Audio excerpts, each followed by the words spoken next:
নমস্কার বন্ধুরা, চলে এলাম একটা নতুন রেসিপি নিয়ে। দেখো, এখানে দেখতেই পাচ্ছ তেলাপিয়া মাছ খুব ভালো করে ধুয়ে নিয়েছি, তারপরে এর মধ্যে নুন হলুদ মাখিয়ে নিচ্ছি। আজকে আমি তেলাপিয়া মাছের করব একদম পাতলা ঝোল, আলু ফুলকপি আর বড়ি দিয়ে। আর সবাই তো সবার মতোই ঝোল করো, তো আমি যেভাবে করি সেটা তোমাদের দেখালাম রেসিপিটা। একবার আমার রেসিপিটা তোমরা ট্রাই করো, করে আমাকে কমেন্টে জানিও তোমাদের কেমন লাগলো। আশা করি খুব ভালো লাগবে। এত এত সুন্দর টেস্টি হয় এই ঝোলটা যে তোমাদের কি বলবো, মানে এত ভালো টেস্টি ঝোল হয় বলেই আমি তোমাদের সাথে শেয়ার করলাম যে তোমরা এভাবে করলে খেলে মানে খেয়ে পেটের পক্ষেও যেরকম ভালো, স্বাস্থ্যের পক্ষেও ভালো, আর খেতে কিন্তু জাস্ট দারুণ বন্ধুরা, দারুণ।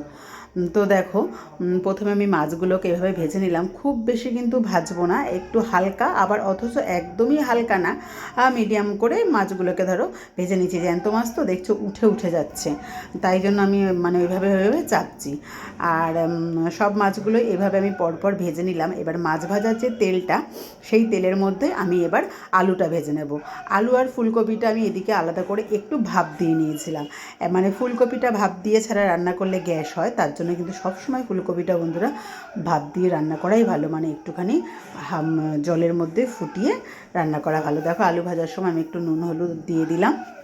এটা তো তোমরা জানোই যে আলু ভাজলে নুন হলুদ দিলে তার মধ্যে ভালো করে এই নুনটা ঢোকে আলুর মধ্যে, তার জন্য। আর আলু ভাজা হয়ে গেল। এবার এই কড়াইতে আমি একটু তেল দিয়ে দেবো, দিয়ে এর মধ্যে আমি বড়িটাকে ভেজে নেব ফার্স্টে। বেশ কিন্তু সুন্দর বড়ি তোমাদের দাদাভাই এবার এনেছে, খেতে কিন্তু জাস্ট দারুণ এই বড়িটা। বাড়ির পাশের দোকানের বড়িগুলো একদম ভালো হয় না বন্ধুরা, তাই জন্য বলেছিলাম বাজার থেকে বড়ি এনে দিতে। তো এই বড়িটা দাদাভাই বাজার থেকে এনে দিয়েছে।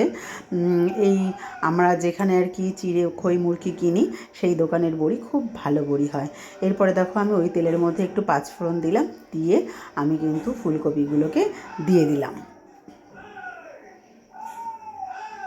ফুলকপিগুলো বেশ একটু ভাজা ভাজা হয়ে গেলে ফুলকপিগুলো তুলে নেব। এবার ওই ফুলকপির মধ্যে যা তেল ছিল তার মধ্যে একটু পাঁচফোড়ন দিয়ে দিয়েছি, দিয়ে ওর মধ্যে আমি একটা বড় সাইজের টমেটোকে আমি ইয়েতে চপারে গ্রেট করে রেখেছিলাম, সেটা দিয়ে দিলাম। তার সাথে দুটো লঙ্কা দিয়ে দিয়েছি, আর দেখো দিয়ে দিয়েছি 1 ইঞ্চি মতো আদা বাটা। এবার আমি দিয়ে দিচ্ছি পরিমাণ মতো জিরেটা আমি এখানে 2 চামচ দিয়েছি বড় সাইজের। আর দিয়ে দিলাম পরিমাণ মতো হলুদ, আর দিয়ে দিলাম অল্প একটু কাশ্মীরি লঙ্কার গুঁড়ো। একদমই এটার মধ্যে কিন্তু আমি কোনো শুকনো লঙ্কা ব্যবহার করব না, কাঁচা লঙ্কা দিয়েই দেবো। একটু জাস্ট কালারটা যাতে ভালো হয় তার জন্য একটুখানি কাশ্মীরি লঙ্কার গুঁড়ো দিয়েছি। আর বেশ ভালো করে মশলাটা কষানোর পরে আমি আলুগুলো আগের থেকে একটু তুলে দিলাম, কারণ নতুন আলু সেদ্ধ হতে একটু দেরি হয়, তার জন্য কিন্তু আমি আলুগুলো একটু আগে আগে দিলাম। আর আলুটাকেও বেশ ভালো করে কিন্তু টাইম নিয়ে একটু কষিয়ে নিয়েছি। তারপরে কিন্তু এবার আমি তুলে দেবো এর মধ্যে ভেজে রাখা ফুলকপিগুলো। ভেজে রাখা ফুলকপিগুলোও বেশ ভালো করে এবার একটু কষাবো। কষালে বেশ একটা তেল বেরিয়ে আসবে, কারণ ফুলকপিটা যখন ভেজেছিলাম অলরেডি তখন অনেকটাই তেল ফুলকপির মধ্যে শুষে গেছিলো, তার জন্য ও কিন্তু আস্তে আস্তে কষতে কষতে এবার এর মধ্যে দিয়ে তেলটা হালকাভাবে বেরিয়েই আসবে। আর এবার আমি যেহেতু পাতলা ঝোল করব, তার জন্য কিন্তু একটু জলটা বেশি দেবো। বেশ দেখো, তোমরা দেখতেই পাচ্ছ কালারটা কিন্তু ফোটার পরে খুব সুন্দর হয়েছে। আর উপর থেকে এবার বড়িটা আর মাছগুলো কিন্তু পরপর আমি দিয়ে দিলাম। আর বেশ অনেকটাই আমার এখানে মাছ ছিল, 1 কিলো মাছ ছিল, যার জন্য দেখো কড়াইটা পুরো একদম ভর্তি হয়ে গেছে সবজি আর মাছে, মানে আলু ফুলকপি আর মাছে। আর ঝোলটা দেখে এবার বুঝতেই পারছো একদম হয়ে গেছে। এবার নামানোর সময় একটু ধনেপাতা দিয়ে দেবো।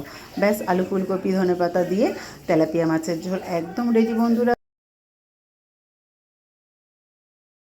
আমার রেসিপিটা পছন্দ হলে বন্ধুরা অতি অবশ্যই একবার ট্রাই করো। ফেসবুক থেকে দেখলে আমার পেজটা ফলো করে দিও, আর ইউটিউব থেকে দেখলে সাবস্ক্রাইব করে রাখো একটা নতুন ভিডিও পাওয়ার জন্য।